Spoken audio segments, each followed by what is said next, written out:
सब दोस्तों को वार्म वेलकम कहता है। आज इसमें मैं बात करूंगा, अभी रिसेंटली एक लैंडमार्क जजमेंट पब्लिश हुई है डोमेस्टिक वायलेंस के लॉज, वो एप्लीकेशन जो आप अंडर इमिग्रेशन रूल्स करते हैं। तो इसमें मैं आपको बताऊंगा कि नया जो principle of law laid on हुआ है वो क्या है, और इससे कैसे बहुत सारे जो दोस्त हैं या जो अनफॉर्चुनेटली डोमेस्टिक वायलेंस का विक्टिम खुद बने हैं या उनकी फैमिली मेम्बर या उनके दोस्तों में से कोई इसके विक्टिम बने हैं, उनको कैसे फ़ायदा हो सकता है। मैं ये सबसे पहले बताऊं, ये जो ये जजमेंट रिपोर्ट हुई है, ये AM versus secretary of state for the home department 2022 EWHC 2591 इस टाइटल के साथ ये जजमेंट रिपोर्ट हुई है। ये एक जुडिशियल रिव्यू पे ये जजमेंट लेड ऑन हुई है।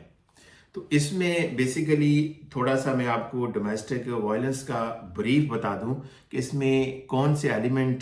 जो हैं वो कंसीडर होते हैं जब आप डोमेस्टिक वायलेंस की एप्लीकेशन करते हैं। इसके अलावा भी कुछ दीगर अदर जो एलिमेंट हैं वो भी इसमें आ सकते हैं।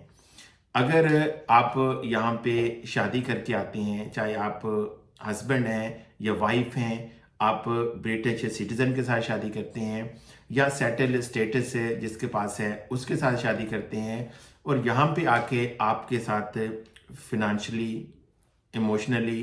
फिजिकली या कंट्रोलिंग बिहेवियर से आपको सामना करना पड़ता है, और उसकी वजह से अनफॉर्चुनेटली आपकी सेपरेशन होती है और बाद में अगर आपकी शादी भी ख़त्म हो जाती है, तो ऐसी सूरत में आप ये एप्लीकेशन कर सकते हैं और आपको स्टेट वे सेटलमेंट स्टेटस है इंडेफिनिट लीव टू रिमेन आपको यहाँ पे ग्रांट हो जाएगी। इसमें एक और चीज़ आप याद रखें कि ये जो डोमेस्टिक वायलेंस है, ज़रूरी नहीं है कि आपका ये जो स्पोज है वही आप पे करे। इसमें आपका फादर इन लॉ भी हो सकता है, आपकी मदर इन लॉ भी हो सकती है, और इस तरह से जो दूसरे फैमिली मेम्बर्स हैं वो भी इस पे आ सकते हैं। अगर उनकी वजह से आप डोमेस्टिक वायलेंस का विक्टिम बने हैं, जैसे मैंने आपको ऊपर बताया है, तो आप ये एप्लीकेशन कर सकते हैं। इस जजमेंट में जो सबसे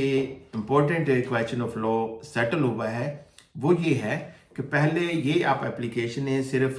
इनसाइड द यूके कर सकते थे, लेकिन अब आप अगर अनफॉर्चुनेटली आप आउटसाइड द यूके स्टक हैं और आपके पास लीव टू रिमेन भी एक्सपायर हो गया है, तो फिर भी आप ये सेटलमेंट की एप्लीकेशन करके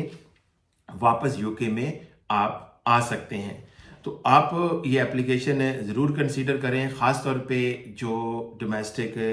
वायलेंस का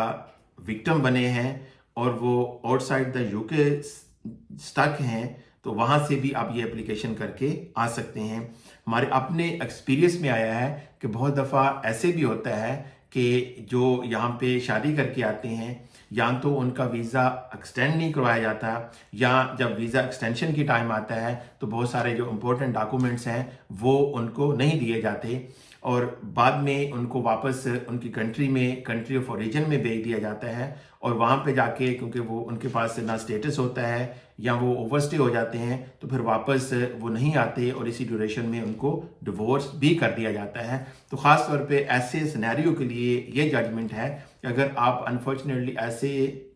सर्कमस्टांसेस में आप स्टक हो गए हैं, तो फिर भी अब आपके पास चांस है कि आप अंडर इस लॉ के जो डोमेस्टिक वायलेंस को कवर करता है अंडर इमिग्रेशन रूल, आप एक एप्लीकेशन करके वापस यूके में आ सकते हैं। समटाइम ये भी होता है कि आपके बच्चे जो हैं वो यूके में रह जाते हैं और आपको वापस आपकी कंट्री ऑफ ओरिजिन में या किसी और कंट्री में भेज दिया जाता है, और क्योंकि आपके पास वीज़ा नहीं होता, या वीज़ा आपके पास था और वो एक्सपायर हो गया है, या आपके पास ट्रैवल डॉक्यूमेंट नहीं है, या आपके बायोमेट्रिक कार्ड्स या आपके पास जो वीज़ा स्टेटस के डॉक्यूमेंट थे वो आपको नहीं दिए जाते और आप वहाँ से वापस यूके में नहीं आ सकते। तो ये तमाम जो सिचुएशंस हैं और इसके अलावा भी जो डिफरेंट और भी सिनेरियो बन सकते हैं, वो सारे इस जजमेंट में डिस्कस भी हुए हैं और इसके अंडर कवर भी होते हैं। तो आप अगर एप्लीकेशन ये करना चाहते हैं और इसमें आपको फर्दर इंफॉर्मेशन चाहिए कि आपको किस तरह की डॉक्यूमेंटेशन चाहिए कि आप एक स्ट्रॉन्ग एप्लीकेशन करके आप वापस यूके में आ जाएं, या अगर आप ऑलरेडी यूके में हैं और ये आप एप्लीकेशन करना चाहते हैं तो आपको किस तरह की एविडेंस चाहिए ताकि आप एक स्ट्रॉन्ग एप्लीकेशन करके और प्रॉपर एप्लीकेशन करके आप अपना स्टेटस सेटलमेंट यहाँ पे ले सकते हैं। तो उम्मीद है कि इस वीडियो से बहुत सारे दोस्तों को फ़ायदा होगा। अब अगर आप अपना केस हमारे साथ डिटेल से डिस्कस करना चाहते हैं, ओबियसली यहाँ पे हम आपको एडवाइस नहीं कर सकते क्योंकि हर केस के अपने फैक्ट्स हैं और उसकी डॉक्यूमेंटेशन और पूरी फाइल जब हम प्रॉपर तरीके से स्टडी करेंगे तो फिर हम आपको एग्जैक्टली बता सकते हैं कि इसमें आपके लिए बेस्ट वे ऑफ एक्शन क्या हो सकता है और आपको कौन सी एप्लीकेशन करनी चाहिए या अनफॉर्चुनेटली आपकी अभी एप्लीकेशन नहीं भी करनी चाहिए। तो इसमें अगर आप अपना केस हमारे साथ डिस्कस करना चाहते हैं तो आप जो हमारे ऑफिस के नंबर हैं उस पर हमें फ़ोन कर सकते हैं और अपनी अपॉइंटमेंट बना सकते हैं, मेरे साथ बना सकते हैं, या जो हमारी टीम इमिग्रेशन मैटर्स को डील करती है उनके साथ आप अपना केस डिस्कस कर सकते हैं, या आप हमें ईमेल कर सकते हैं, या इस तरह से जो हमारा मोबाइल फ़ोन है उस पर आप टेक्स्ट मैसेज करके भी आप हमारे साथ कांटेक्ट कर सकते हैं। उम्मीद है कि इस वीडियो से बहुत सारे दोस्तों को फ़ायदा होगा। नेक्स्ट टाइम किसी नई वीडियो में आपकी खिदमत में हाजिर होंगे। तब तक के लिए खुदा हाफिज़।